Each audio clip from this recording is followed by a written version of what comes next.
In the last class, I gave you introduction to what is the internet, how does the internet work.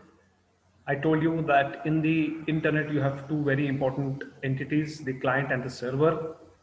The client is the one which requests for some resources, and the server is the one which serves these resources. On the server, I'll just share my screen, and then here you will be able to actually, yeah, I think this is better. Okay, so I had told you that this is the diagram that you people have to remember for the rest of your life. All the latest technologies, everything, whether it is IoT or latest web technologies, they work on the same principle. On one side you have a client, and the other side you have the server. Client requests for resources, and the server will send them back. What type of resources do the server have? The server will have two different types of resources: static resources and dynamic resources. You can call these resources as even documents, or you can also refer to them as pages. Okay, so these resources or the data or pages or documents, whatever you want to call them as, remember, resides, they are stored on the server, and the client will request for these documents, these pages. Okay, please remember that.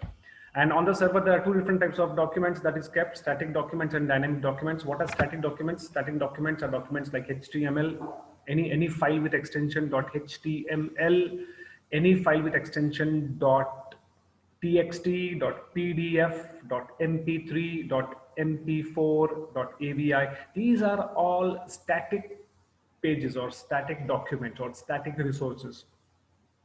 I will tell you today the difference between a static page and a dynamic page, or a static document and a dynamic document. I will tell you the change today. What is the difference between these two? Okay. So on the server, there are different types of documents available. Some of them are static, some of them are dynamic, and so on. Okay. And now the client will request for these resources, these documents, by putting the name of that document in the URL. How does a client request for a document from the server? The client has to open a browser, any one of these browsers. You can see here there are logos of icons of three different logos. We have Internet Explorer, we have Firefox, we have Chrome here. Like that, there are different. You can open any browser in your client machine, and then in the address bar of the browser, you have to enter the URL of the server. The URL contains two very important parts. The URL contains two very important parts. Okay, it contains the server name and the resource that I am requesting for, the document that I'm requesting for, or the page that I'm requesting for. These are the two things that is there in the URL. Two things very important. First is the name of the server. After the name of the server, there is a slash, and then there is the name of the document that you are requesting for. So it is always like this. You open the browser like this, you type http://, then you type www. Let us say the name of the server is myserver.com/, we put a slash, and then we say first.pdf. This is how the URL will look like.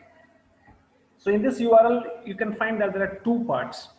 From here to here is the name of the server, and from here to here is the resource that you are requesting for. If you're requesting for first.pdf, then you have to write the name of first.pdf. And then you copy this URL, and then you paste it. You copy this, you open Google, and then after that you go to the browser and you paste that there, and you press on the enter button. Of course, I just told randomly the name of the server is myserver.com and /first.pdf. So definitely it will say site cannot be reached, because I think there is no such server. I think there is no such server as myserver.com and first.pdf.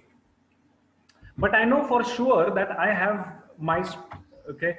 So we put what? The name of the server from here to here, and then after that there is the resource, the page or the document that you're requesting for. Always it is like that. Okay. So now that you type the URL in the client's machine in one of the browsers, and then you press on the enter button. The moment you press on the enter button, the browser actually places a request. It goes to the server using all the intermediate machines. It goes to the server, and the protocol it uses to send this data to the server is HTTP, Hypertext Transfer Protocol. We are not going to learn computer networks here, so you don't worry about what is this HTTP. Just remember that the communication between the client and the server on the internet uses HTTP protocol, hypertext transfer protocol. Okay, and the request, you all know, client sends the request, so request goes to the server sends back the response. Once the request is received by the server, in the request I told you there are a few things that is there in the bundle, in that bundle of information, in that full packet of request. If the server opens it, in the packet of request there will be a lot of information. First thing is that what is the document that I'm requesting for. The name of the document is there on the in the request. So the server will open it up and then see, okay, fine, this guy is requesting for first.pdf, and the server will pick it up from the hard disk and send it in the form of a response to the client's machine. It is received by the client's machine, it is received by the browser, and the browser will simply display it. The browser will simply display it. This is how the internet works. Okay, let us go one step further. I told you two things are there on the server: dynamic documents and static documents. What are static documents? Static documents are all those documents with extension. These are the documents with extension .html, .htm is also fine, no problem, .pdf, .txt, .mp3, .mp4, .avi. These are all static pages. Please remember, these are all static documents. These are all static documents. Any file you prepare, write some code into it and save it with extension .html, .pdf, .php. These are all static pages or static documents. They are stored on the client's machine. They are stored on the client's machine. Okay.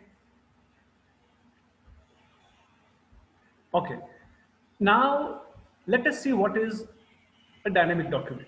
Any document with extension, okay, I'll just tell you, dynamic docs are those documents with extension .php. These are .php, .jsp, .asp, .cgi, .py. So any file you have with extension .php or .jsp, .asp, now you don't have to worry about what are all this. What is JSP? What is ASP?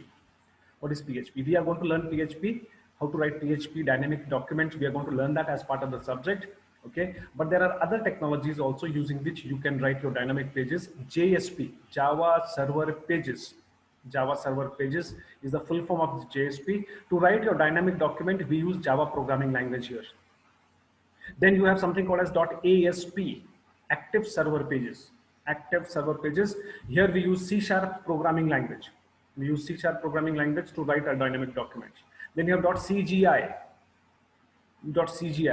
Now this is a dynamic document that you write using a Perl programming language. Perl, P-E-R-L. Perl is a programming language. I think we must have heard about it somewhere.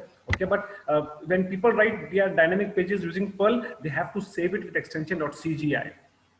And of course, you can also write your dynamic documents using Python. You can also write your dynamic documents using Python. So that's why the extension of a dynamic document can be .py also. Now that I have these two sets, these are the two different categories of files that I can keep it on the server. Now let us see what happens. When the client requests for a static page, the request goes to the server. The server does something very simple. It picks up that static page from the hard disk and send it as it is to the client's machine. I'm explaining to you people the difference between what happens when a static page is requested and what happens when a dynamic page is requested. Let us say the client types this URL. Okay, let us say the client types this URL, http://www.myserver.com. Let us say there is some server called as my server, and I request for this page, first.txt. So as soon as you look at this, you should know that the client is requesting for what? First.txt. So .txt is what? .txt is a static page. So I'm requesting for a static page. Let us say if I say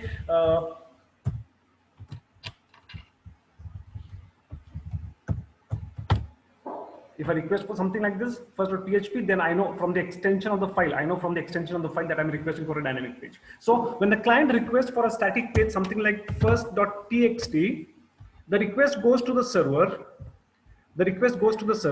And the server will simply pick up that file from its hard disk and send it as it is to the client machine, which will come here to the browser and it will get displayed. Okay, this is what happens when a static page is requested. Let me repeat. Now this is very important. I'm telling you, this is the fundamental of web application development. This is the fundamental of all latest technologies.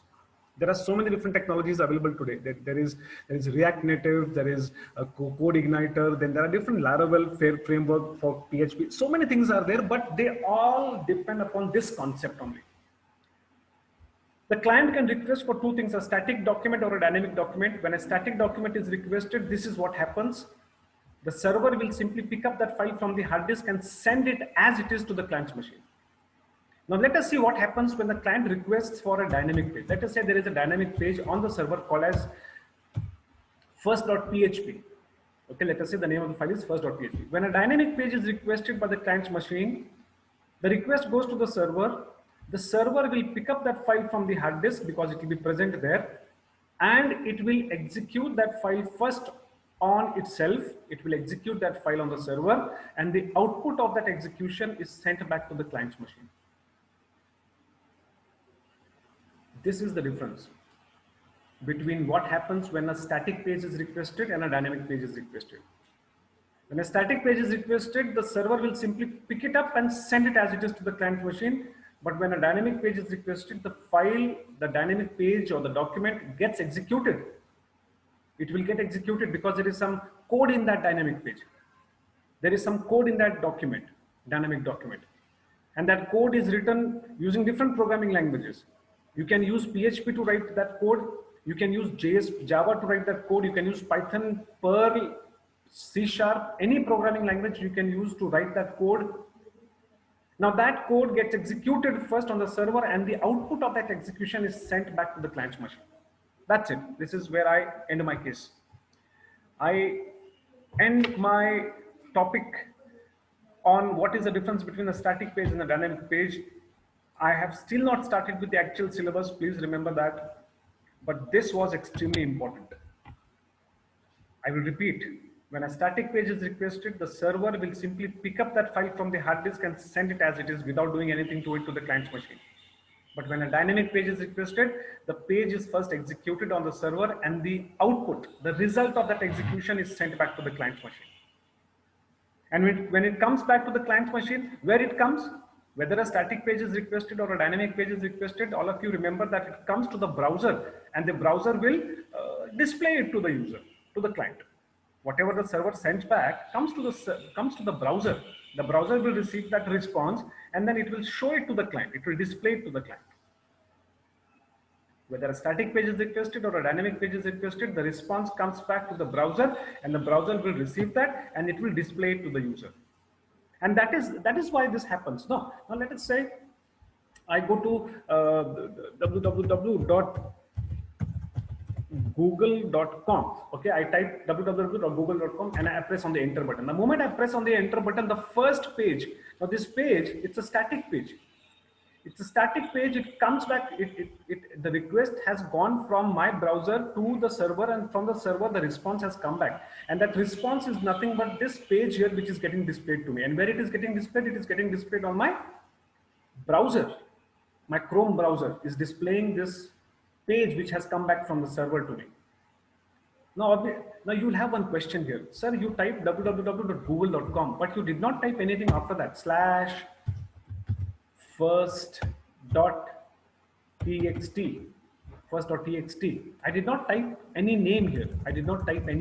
After the server name, I did not type any name, but still this page is getting displayed here. Why is that? You must be having that question in your mind. Remember that if you don't specify any name of the document after the server name, then by default the server will send back. If you have not mentioned a name of the file, name of the document after the server name in the URL, the server will send you back always the default page. okay, the server will always send you back the default page, and the name of the default page is always index.html. It is always index.html. Okay, there is a default page in all servers. So whenever you also create your own website, or when you create your own documents on the server, you have to create a default page, and the name of that default page will be index.html. And if anybody types the URL of your website or your server name and press on the enter button, the server will see that in the request there is no file name, and then it knows that, okay, fine, for this guy we have to send the default page, the page whose name is index.html. So the server will search in the hard disk for index.html. It will pick it up from the hard disk and send it as it is.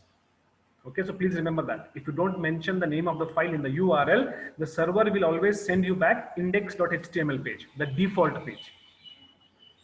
Okay, so I think it's clear so far. Okay, I think it is clear so far. So now let us go back again to a simple example, and then let us see what happens. So when the client sends a request, the server will pick it up. If it's a static page, it comes directly, because without execution on the server, the client will receive it, the browser will receive it and then display it to the client. If a dynamic page is requested, the server will first execute that page every time. Let us say you request that page 2 times, the server will execute that page 2 times. If you request that dynamic page 10 times, the server will execute that dynamic page 10 times and then send the result to the client's machine. Remember, okay? Now, let us take a few more examples. If I type here, let us say, uh, msn.com, and then I'm not specifying the name of the file. So definitely this server will send me back index.html page. So when I press on the enter button, it will go to MSN, and then it will bring back the data. See, it's taking a little time because the server might be busy, the network might be busy. So the request has already reached the server and it is slowly coming back. So buffering is happening here. So I told you, some servers are very fast. They will send you back the response immediately, but some servers are slow. So it will take its own sweet time. Okay. So I'll just go to some other server, yahoo.com. So you can say that I go to Yahoo's web page. Yeah, this page is also more or less slow. I'll go to, let us say, Stack Overflow. Stackoverflow.com. This is a very, very useful website for all the programmers, all the developers. You will get answers to all your queries on this website here. Stack Overflow, one of the most useful websites. Okay, so you can see that the first page has come back, and in the first page there are a lot of things. There is some images here, and then there are some sections here in which you have public question and answers, private, then browse jobs, and so many things are there. Okay, this website provides a platform for all the developers to post their questions, and then there are experts in different domains. They answer to your questions. If you're stuck somewhere in a project or something like that, this website is normally used. Okay, so a lot of things. For example, if I want to know how to execute Python programs, how to execute Python programs. If I type, then you will see here that it will list you down so many things here. Okay, how to execute Python code from within Visual Studio Code, how to execute Python from ID command prompt, so many things. You get all the answers. Whatever you type, you get answers for that. So this is a very, very useful website. Please, all of you, mark it. Okay. So meanwhile, this also has come up. Yahoo. It takes time, for some websites. I've already told you that. Okay. So this is what I just wanted to tell you, people. Static pages and dynamic pages.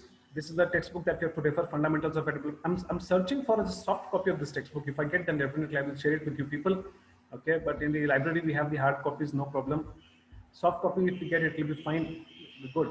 Okay. Now let us go to the actual syllabus and let us start. I hope you have understood what is the internet, what is the web, what is the relationship between a client and a server. On the server, which are the different types of resources that are kept, what happens when a static page is requested, what happens when a dynamic page is requested. So far, theoretically, if you know, that is sufficient for me. I don't want you to be experts in that and all that. Okay. Now, let us start with the syllabus. Okay. The first thing that we have to learn in the syllabus is Introduction to HTML. Introduction to HTML. What is this HTML? The full form, first of all, the full form of HTML is Hypertext Markup Language. hypertext markup language. Why do we use this HTML? We use HTML. You can say that it's a language in which we have to write some code. It's a language. It's not a programming language. It's a markup language. I will tell you the difference between a programming language and a markup language later on. But it is a language using which we design our pages. Now see, for example, I showed you Stack Overflow. See how they have designed their page. On the top here, there is this logo of Stack Overflow. Then if I click on this menu, you will get all the menus here. And then if I click on this about, you can see the menu items on the top, the search bar. Then there is a big image here. There's a very big image here in the center. And then there are different sections here. So they've designed this website. If I go to there is one website called as ZBooks. I was just searching for some soft copy. So you can see this website here. They have the logo of the company. Then they have menu items here. The moment I take the mouse on the menu item, you can see the drop down. Then there is a search bar here. So many things are there. So this is how they have designed the website. Now to design this website, to design that website,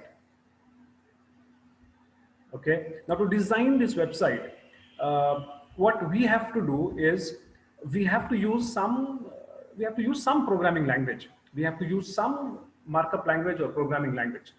Okay.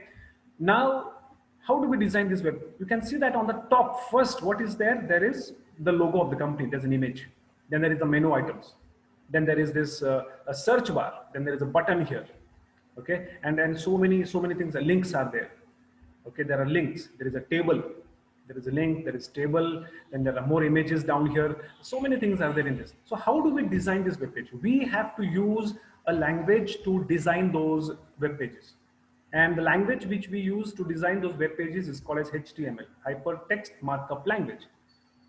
Okay, it's a very, very simple programming language. So not a programming language, sorry, markup language. And now let me tell you the difference between a markup language and a programming language. In a programming language, you have things like variables, looping, control statements, functions.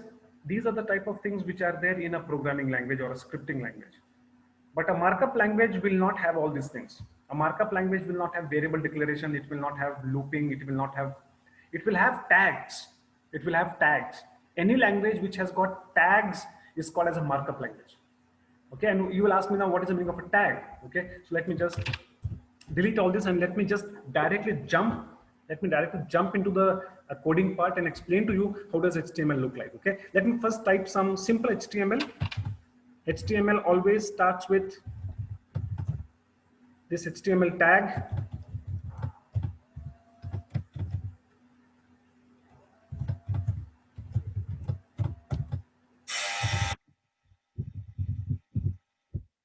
Okay, so this is the most simplest HTML page that you can create. HTML always starts with the HTML tag. Now, by now you must have understood what is the meaning of a tag. A tag is something which is enclosed between pointed brackets. These are called as pointed brackets. You can call them as pointed brackets or the less than and the greater than sign, whatever you want to call them as you call them. Okay, but this is how tags look like. Okay, so this is the opening tag of the document. Every opening tag should have a corresponding closing tag. So HTML starts, HTML ends. In the HTML, inside you have the body tag, and then you have the slash body tag. So what is the difference between this body and this body? You have a slash here. You can see that there is a forward slash. When you have a forward slash, it means it is the closing tag. This is the opening tag, and this is the closing tag. Similarly, this is the opening tag and this is the closing tag. Why this is the closing tag? Because you have a slash here. Every tag should have an opening and a closing tag. Okay. Now I have written my code. I have opened Notepad. I opened Notepad and then I have typed my code here and I want to save this now. So I say file, I'll say save, and I'll go to the desktop and I will save it here. I will call it as test.html, test.html, and then I go to where I'm saving it on the desktop. So save. Okay. I think by now it has saved it. So yeah, you can see that it has saved the file and the name of the file is test.html. Okay, what extension I gave to the file? Test.html. .html is the extension I gave. What did I write in my file? Nothing. I just wrote HTML tag, body tag. Then I wrote some message here. Hello, hi, everybody, hi, everybody. And then I closed the body tag and then I closed the HTML tag. I saved it. And now I go to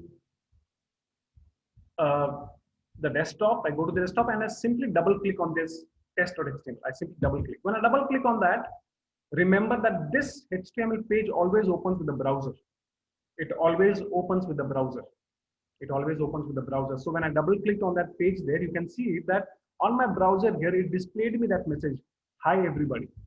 It displayed me that message, hi everybody. Whatever I write there, whatever I write here, hi everybody. Okay, I'll say, welcome to the world of web technologies. Welcome to the world of web technology. Okay, so I wrote that. I'll save it, file, I'll save it, and then I go back here, and then if I double click on this, it will open. But since I have already opened it here, I'll just refresh this page. You can see that the message got changed. Hi everybody, welcome to the world of web technologies. So the things that we learned is, if I want to type my HTML code, I have to type it in a text editor. I can use Notepad. I can use Sublime Text. There are different text editors, places where you can type your text. You can use any text editor. The simplest is Notepad. The simplest is Notepad. You can open Notepad, type your code there, save it with extension .html. You have to remember that. And then just double click on that file. It opens in the browser and then it displays you the result. So you have successfully written your first HTML page. Okay. And now I told you that people use this technology to design their websites. Now, this is the first page in my website. This is the first page in my website. I have developed my first page. Let us say this is my website. And then I told you that there are so many things on a website. You see tables, you see images, you see links, different sections you will see. So to design all those images, tables, links, all that, we have different tags. We have different tags. For example, now let us say the first and the most simplest. I want to display this hi everybody. Now when I go to the browser here, I see that it is getting displayed to me very small, and then it is in the corner somewhere. I can hardly see it. I want to make it a little big and bold. So I go there. I type H1. There is a H1 tag that I use. There is a H1 tag that I use, and then slash H1. So I enclose my message into which tag? The H1 tag. I enclose it in the H1 tag. Okay, so we have H1 here, we have the message, and then we have slash H1. So I save this file, save, by just adding H1 tag. Now see what happens. So when I refresh the page, you can see that it has become big and bold. It has become big and bold and all that. Hi everybody, welcome to the world of web technologies, all that. You can see that it is there. Okay, now I want this. Now you can see that the output is good. I mean, it is coming good, no problem. But I want this to come in the center. I want this message to come in the center. So I enclose that entire thing. I enclose that entire thing in the center tag. So we have H1 here, slash H1, center, slash center. Okay, so whatever you want to come in the center, you have to put that between the center tag, no problem. So file, save, I saved it, I come here, when I refresh this, then you can see that my message now is getting displayed in the, it's getting displayed in the center of the page. So my message is getting displayed in the center of the page because I put it into the center tag. Now, what is that you have to remember and understand here is that if you look at the output, you can see, hi everybody, welcome to the world of web technologies is getting displayed big and bold. It is getting displayed in the center. Are you able to see the tags here? Whatever I've written in the code? No, you're not able to see that. Where is the HTML tag? No, it is not visible in the output. You know why? It's because when the browser receives this from the server, the browser understands tags. The browser knows exactly how to render these tags. So as soon as this is received, this entire code from here to here, HTML body, center, H1. When this entire information is received by the browser understands these tags. The browser knows that whatever is in between the H1 and the slash H1 tag, the browser knows that it has to be displayed big and bold. The browser knows that whatever is put between the center and the slash center tag has to be displayed in the center. This is like commands given to the browser. These are the instructions that are given to the browser. H1 is an instruction given to the browser. The browser understands this. So that's the reason why the browser will not display the instructions, but it will do according to the instructions. It knows that whenever there is something in H1 tag, it has to be displayed in big and bold. Whenever something is displayed is in center tag, it knows that it has to be displayed in the center. So these are the commands given to the browser to display the content like that. So one thing to understand here is that the browser displays you the output because it understands HTML tags. The browser understands HTML tags. It knows exactly what to do with that HTML tag. Let us say we use a tag which the browser does not understand. For example, let us say centers. There is no such tag as centers. Okay, there is no such tag as centers. Okay, but still I write that. I save it. File. No, I'll do one more thing. H190 I will write. There is no such tag as H190. There is only H1, H2, H3, H4, H5 and H6. Only from H1 to H6 is there. H190 is not there. Okay, deliberately I'm making this mistake. So even centers tag is not there and this H1. Now let us see what does the browser do. So I come to the browser, I refresh this page. You can see that, since it did not understand that H190 tag, and since it did not understand centers tag, it will not render it. It will not understand. So it will not do anything about it. Okay, it will ignore that tag because it does not understand that. What it understands is the H1 tag and the center tag. That's the reason when I do this, it understands this, and then so I save this, and then I go here, I refresh this. You can see that it displays big and bold. Now let us say I do centers, then let H1 be as it is. I do only center, save it. Okay, centers is a problem here. H1 is fine, no problem. I saved it. I refresh on this. You can see that it displays big and bold, but it is not coming in the center because the browser does not understand centers. Center it is. So in this subject, we have to study these different types of tags which are available in HTML, design some pages, how to put images, how to put links and all that. Okay, so we will stop here today. Okay, any questions you have, please make up your mind, keep it with you. The next class you can ask me that. Okay.